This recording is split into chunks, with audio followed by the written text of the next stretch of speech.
Hey, what's up, guys? John here. A lot of people hear the famous saying, eat the rich and tax the rich and go after the rich. When people think of the rich, I think people generally think of doctors and lawyers and people that, make 200-300 grand a year. They consider them the upper middle class, or, the rich in relation to the average American salary, which is between $35,000 and $40,000. But in reality, what's coming out now is that 1 out of 3 people making $20,000 plus per month, over $250,000 a year, is living paycheck to paycheck. That just goes to show the true state of this economy and how really wealthy people are as a whole. Because if 33% of people making $250,000 a year are living paycheck to paycheck, what does it say about the people making $100,000 or $50,000, right? It says that we're stepping into this massive economic affordability crisis. Take a look at this situation. One third of Americans making $250,000 live paycheck to paycheck. Survey finds cash is especially tight for top earners of millennial cohort.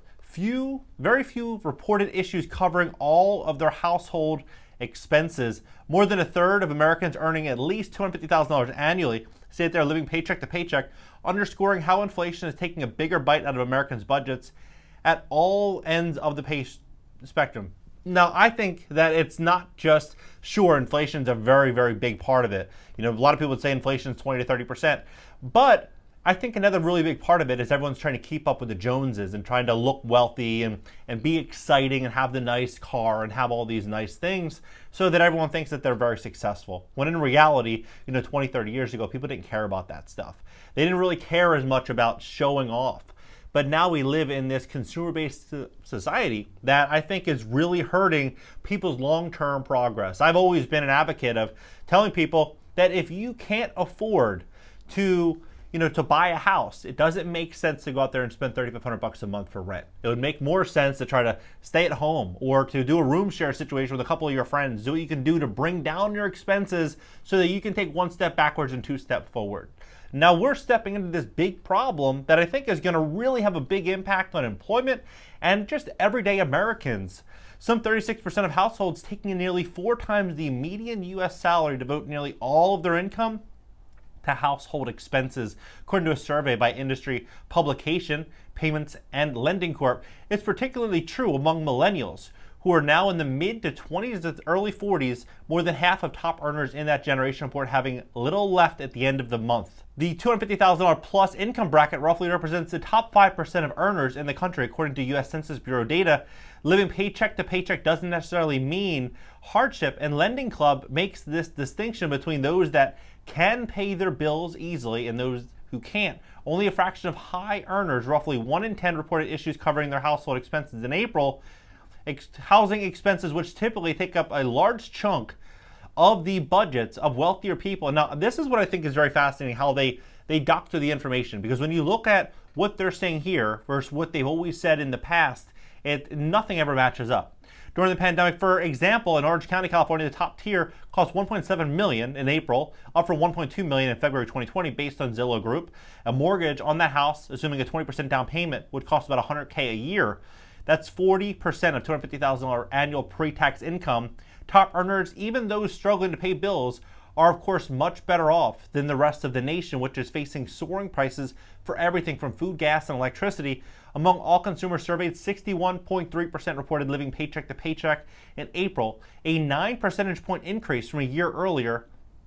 To finance the lifestyle, high-income earners are more likely to put off expenses onto their credit cards, but also more likely to be able to pay them off.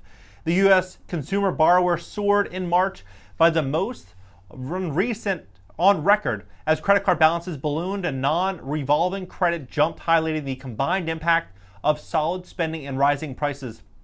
A separate survey released by the Federal Reserve last week found that an overall improvement in the financial well-being of households since the pandemic, bolstered by stimulus aid and surging prices in assets like houses and stock. About 78% of Americans said they were doing okay financially and living comfortably. 78%. Do you believe that number? 8 out of 10 people basically are completely fine right now. With inflation and gas prices and everything the way that it is right now, 80%, roughly 80% of people are completely fine. The highest share since the Fed began running the annual survey in 2013. Still, 1 in 9 respondents said that they wouldn't be able to cover. So they're saying 90% of Americans can cover a $400 expense. That's what they're saying. 90% of Americans, right? Remember, we always heard the saying, there was about 60%, 50% could not. So what percentage of Americans could not afford $400? The survey estimated 50% of adults would have difficult time paying a $400 expense, right? Okay, what percentage of Americans can not afford $500? Just right below it. Many of all the products from our partners pay, it's very, let's see, 40% of Americans can't handle a, so 47, 50%, right? They're pushing this 44%. I don't see how they say 90%. So they're moving in this direction to paint the picture that the economic well-being is good for people that are, below the $250,000 price point, saying that 90% roughly can afford this, but then a third of people on $20,000 a month are living paycheck to paycheck, right? Including credit cards, borrowing from family and friends, or by selling an asset. So yeah, the Lending Club survey was conducted April 13th, right, based on 4,000 consumers. This is what I think is ultimately happening right now in this society. I think we're going to start switching massively in the next couple months. Q3, Q4 of 2022 is going to be extremely revealing about the true health of this economy. What I believe is likely going to happen is Fed increases interest rates and gas prices continue to soar, because they will. What's ultimately going to happen is people are going to be stepping more and more into this affordability crisis, and as that happens, people are going to start selling things.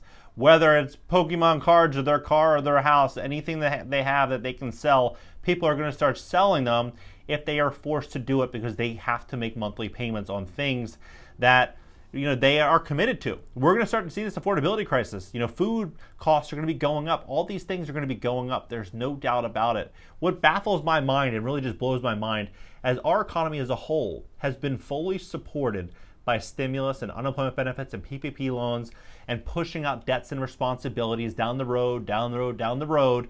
And now these problems are starting to become, due. And what's ultimately happening is people are pretending like, hey, this economy is good. And what economy in the history of the world have you ever seen to where we take off 2 years and still consume at the same level? Because that's essentially what 100 million plus Americans did. They basically took off. The Great Resignation, 3% of all workers every single month are quitting. Like everything in this economy is so not what it seems. And so with that, I believe we're going to start to really suffer the real grip of this as we start to see the liquidity crisis really hit this country. And I think that smart investors right now are paying attention, saying, okay, this is all happening. If 1 in 3 Americans cannot afford, anything. I mean, they're living paycheck to paycheck. 33% of people making over $20,000 a month living paycheck to paycheck. What is it saying? It's saying that you don't need to make $250, you need to make $500 or $700. Like, you need to make an insane amount of money, because the cost of everything is going to be going up. And if everything is going up and people aren't thinking about this, then what's ultimately happening is that, bad things, right? So people need to think about how they're going to make more money, how they're going to invest, how they're going to bring down their expenses as much as possible. I personally think that the worst situation you could be in 5 years or 3 years, you're going to be renting. Because what you don't want to do is rent from one of these corporations that are going to be buying up a lot of these houses, because they're going to keep rents so high, it's going to remove any possibility of being able to save money for down payments, right? Or to get ahead. You don't want to do that. A really good way to look at this is look at Facebook advertising. How much was it to advertise on Facebook, which essentially gives them, they have no upfront costs really, because customers are just given their data and information. How much was to advertise there in 2015? How much is it to advertise there now, right? That's exactly what happened. They saw the demand for these advertisements are worth a lot more, and so they just jacked up the prices. Well, imagine if you have a housing market where people can't afford to qualify, they can't buy properties, what are they going to do? They're going to jack up rents all the way to the moon, right? So people need to really come up with a really good game plan. I think starting an online business is a great one. I think starting on YouTube is a really good one. Learning about real estate, all these things are so important as we step forward into this crazy new normal. And you can do all that on cashnow.video, but learn right now what you can do to position yourself, because they are eroding the middle class. The middle class is getting eroded from the inside out right now, and over the next couple of years, you're just going to get it's going to really be a two-tier society. We're already kind of seeing it now, but it's going to be the really rich, 10 million plus, and then everyone else is going to be scraping by, hopefully. What do you think about this entire situation? Hit the like button, subscribe here. Also subscribe to my second YouTube channel. It's a podcast and an interactive show, a call-in show. People are going to be able to call in and talk to me about what's going on in the economy, real estate, business, loans, credit, talk about everything. It's going to be really cool starting this week. And LinkedIn, Twitter, TikTok, Instagram, everything's in the banner. And I'll catch you guys in the next video.